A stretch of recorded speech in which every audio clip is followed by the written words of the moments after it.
What's up, mga boss? Andito na naman tayo sa isang Robin Hood serye. Robin Hood serye sa Senado, babantayan ng galaw ni Robin. Hindi, para po sa mga hindi nakakaalam at wala na pong hindi nakakaalam. Na si Robin Padilla ho ay isa hong senador ng Republika ng Pilipinas. Panoorin natin ang kanyang interpelasyon kay Minority Floor Leader Coco Aquinilalo-Lalong Panot Pimentel. Eto, panoorin nyo maigi kung gaano katalino si Robin. Lagi nyo yung nilalait na hindi marunong mag-English. Hindi nyo ho alam, pinapaintindi lang naman ho sa inyo. Ha? Sa atin lahat. Kaya sinasabi niya, di ba na, para ho, Tagalog na lang ho, para maintindihan ho ng ating mga kababayang Pilipino. Di ba? So, sino ngayon ang tanga? Ha? Ginagawa kayong tanga kasi kayo daw ay isang tanga. Okay? Panoorin natin. Dito mo mahuhusgahan si Robin Padilla kung siya ay matalino. Matalino o karapat dapat pa maging senador o karapat dapat na maging isang termino lamang. So pakinggan natin si Robin, ha? Panoorin nyo. Napakalaki po ng papel Hmm? COA. Ang sabi po dito, Ang debating nito ay Constitution patungkol sa kaniyang sponsorship na sa COA, no? Ewan ko, yung anong provision sa COA 1987 COA.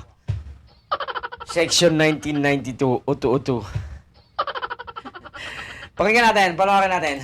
Constitutional Commission. Ayan po Letter D, Commission on Audit. Ayan po. Ginoong Pangulo, ang sabi po dito, the Commission on Audit shall have the power, authority, and duty to examine, audit, and settle all accounts pertaining to the revenue and receipts of and expenditures or uses of funds and property owned or held in trust by or pertaining to the government or any of its subdivisions, agencies, or instrumentalities, including government-owned or controlled corporations with original charters on a post-audit basis. Medyo mahaba-haba po ito. Kasi kasama po dito, pati po yung mga Detalyadong-detalyado, no? Diba? Pansin niyo yun? Maiintindihan mo Diba? Kung ikaw ay ordinaryong tao, puta, nag-i-Englishan sila sa plenaryo. Panoorin mo ba yun? Mas gugustuhin mo na lang manood sa TikTok. Yung mga synchronized video. Yung mga edited dyan. Gugustuhin mo na lang yun. Ikaw ay ordinaryong tao lamang. Pero dito kay Robin, makikita mo, sincere na sincere ang pagkatagalog niya. Tuloy! state colleges, lahat po ay sakop ng COA, Ginoong Pangulo. Ngayon, meron lang po tayong pinagdadaanan na siyempre po, sa takbo po ng panahon, mahal na Pangulo.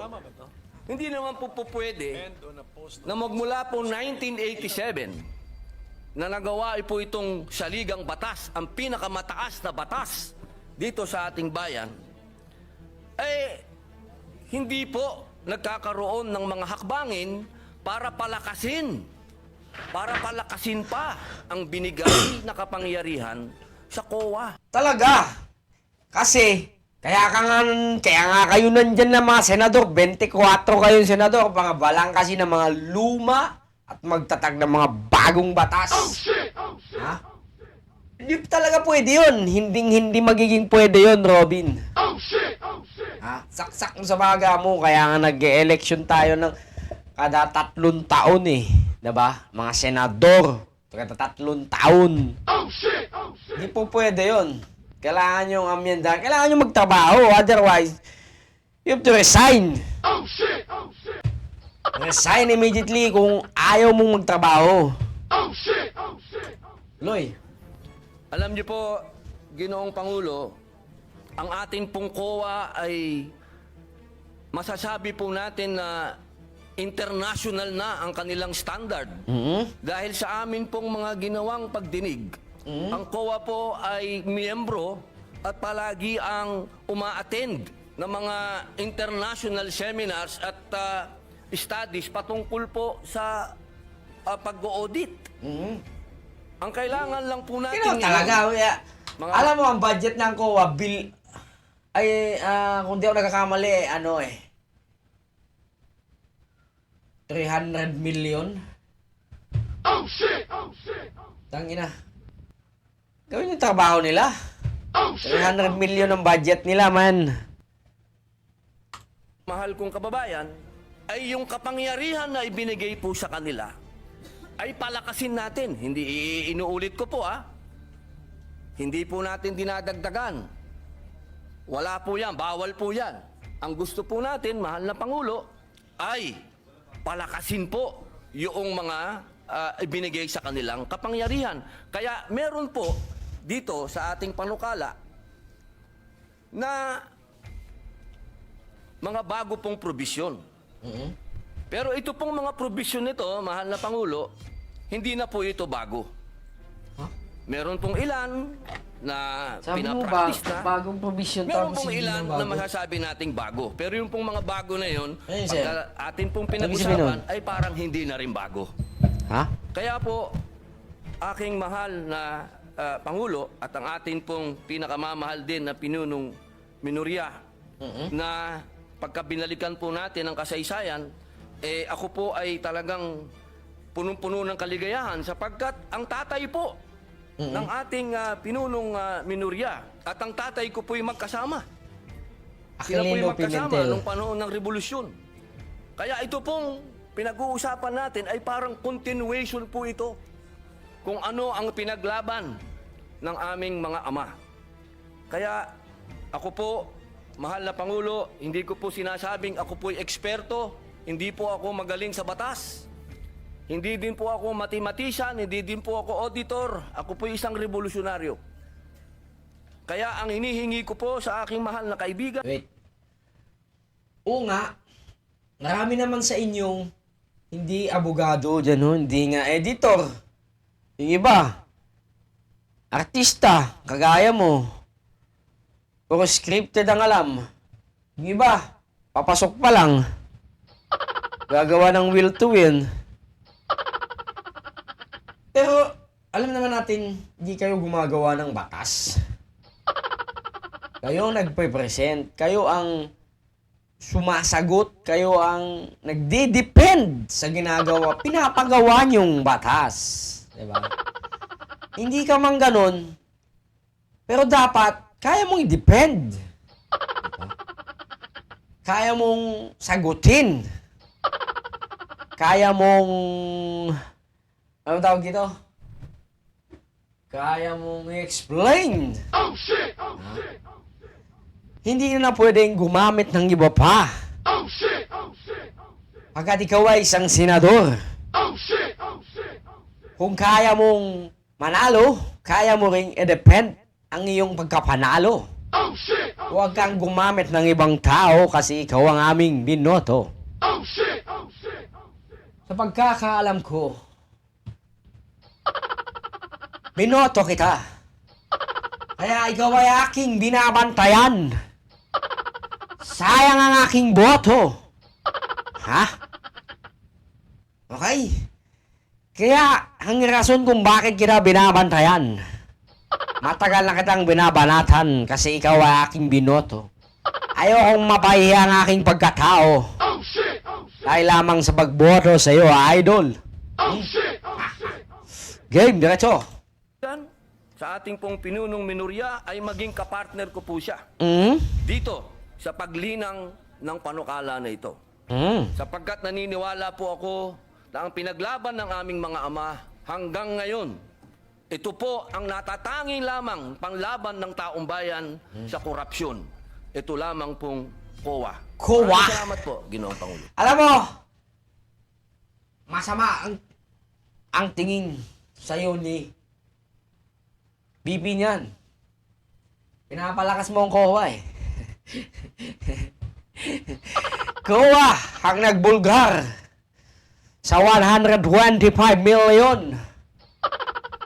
Pero as of now, nabaliktad yata sila.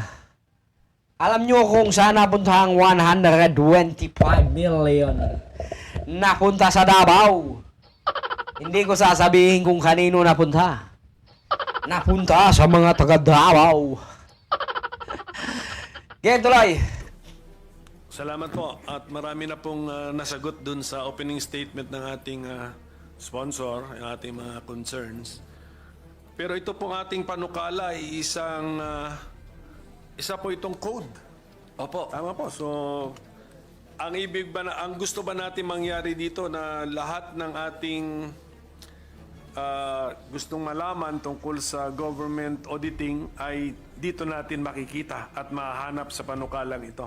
Opo. Alam niyo po, katunayan po, Ito mahal na Pangulo. Kuha nga eh. Commission and audit Nung nasa from the word nakikinig, audit. napaka eye-opener po.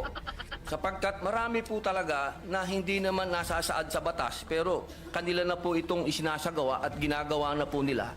Ang kailangan po Hindi natin po ngayon pwede na kasi Ginoong Pangulo, paupo lang maging siya. batas po para mas lalo pong maging masabi pong matalim ang kanilang ipin po. Pero yung mga sinasabi po nating existing practice na ngayon na ginagawa nila ay ano po ang legal basis nun? Opo. Kasi ito ba ay siyempre Ano ba ang legal basis ng kanilang ginagawang na hindi naayon sa batas? Ano, Robin? Sumagot ka! bago nila ginawa yan, kinover muna nila sarili nila ng ano ba tawag, circular ba? Opo, Is it circular. O, Opo. sige. Ano po ang legal basis ng Commission on Audit para sa kapangyarihan nila sa pag-issue ng circular? Opo, napakaganda po ng tanong ng ating pinunong menorya. At yan po, Ngunit- alam niyo po, dito po sa aking kaliwa, kung titingnan niyo po, dahil ang Kolaparan ka na, idol! Yanan tayo eh. Hindi ka pwedeng tumakbo bilang senador ng Republika ng Pilipinas kung revolusyonaryo lamang ang inyong alam. Dapat ikaw ay kumpleto ang bala pag ikaw ay napunta diyan. Ha? Pero masasabi kong ikaw ay matapang kasi nasa tayuan kang yan, nasa plenaryo ka mismo. Ha? Sumasagot? Madami na utal dyan. Pero ikaw, Robin, madaming umatras sa pwestong iyan. Mas gugustuhin na lang umabsent kaysa pumasok dyan. Kaysa tumayo dyan sa bulwagang pagsasalita ina iyan. Kita mo si Lito Lapid. Ni isang beses. Ha? Hindi ba natin nakita diyan? Mas gugustuhin niya na lang magtago sa kanyang opisina. Magpalaki ng salumpuet. Kaysa tumayo diyan. Ay, meron pa rin po tayong kabibilibang kay Robin. Diba? Tumayo siya diyan. Ngayon si Robin na ho ay nag-call up rin na buwi siya. Pero okay lang yan, basta ikaw ay matapang. Ikaw nga ay revolusyonaryo eh. Dapat lang na ikaw ay matapang. Kasi naman, dapat tayo ay nag-review o ano man lang ng basic education. Sa pagkasenador. Meron naman ho iyan eh. dapat marunong tayo sa basic auditing, basic law, basic, ano ba ba? Basta basic. Basic nga eh. Tuloy. Ang sabi ko po sa kanila, Ginoong Pangulo, tayo po ay haharap sa Bar Tatner. Bar Tatnatcher. Bar top notcher. Mathematician pa. Kaya kailangan po Mathematician. ng mga auditors ang kailangan po natin dito sa kaliwa. Nagtawag ka na ng mga auditor.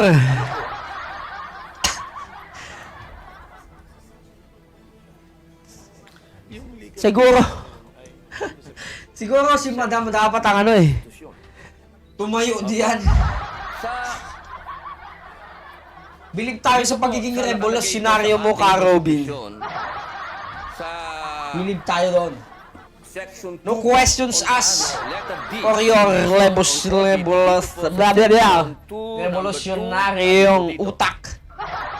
The commission shall have exclusive authority subject to the limitations in this article to define the scope of its audit and examination, establish the techniques and methods required therefore. Yun po, nasa konstitusyon po, mahal naming Pangulo, So, na sinasabi po dito, meron po silang karapatan. kilala naman natin si Robin bilang isang matapang na revolusyonaryo.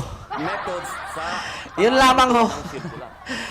Kayo ba ay nasasayahan pa rin po ba sa trabaho ni Ka Robin? Mas importante rin po. Sige po. Kayo po ay Kasi English eh, baka may Tagalog. malaya ho magkomento sa ating comment section. Meron kasi Kaya nga po sa ating Kung ikaw ay masaya, type masaya. Kung ikaw ay hindi na masaya, you type hindi na masaya sa trabaho ni Robin. May karapatan ho tayong busisihin ang ating mga binoto. May karapatan ho tayong palagan. Meron ho tayong karapatang bantayan sila. Pagkat ang kanila hong sinasahod ay galing ho sa ating mga tax. Mga takso na binabawas sa ating mga sweldo, binabawas sa ating mga binibili araw-araw. Hindi mabubuo yung sahod ni Robin Padilla na 200,000 pesos buwan-buwan. Bukod pa yon sa kanilang mga allowance. Kung wala ang inyong tax, wala ang inyong mga binabayarang tax. Paulit-ulit lang Hanggang dito na lang po muna. Adios! Magandang hapon, araw, gabi sa inyo lahat. Oh shit!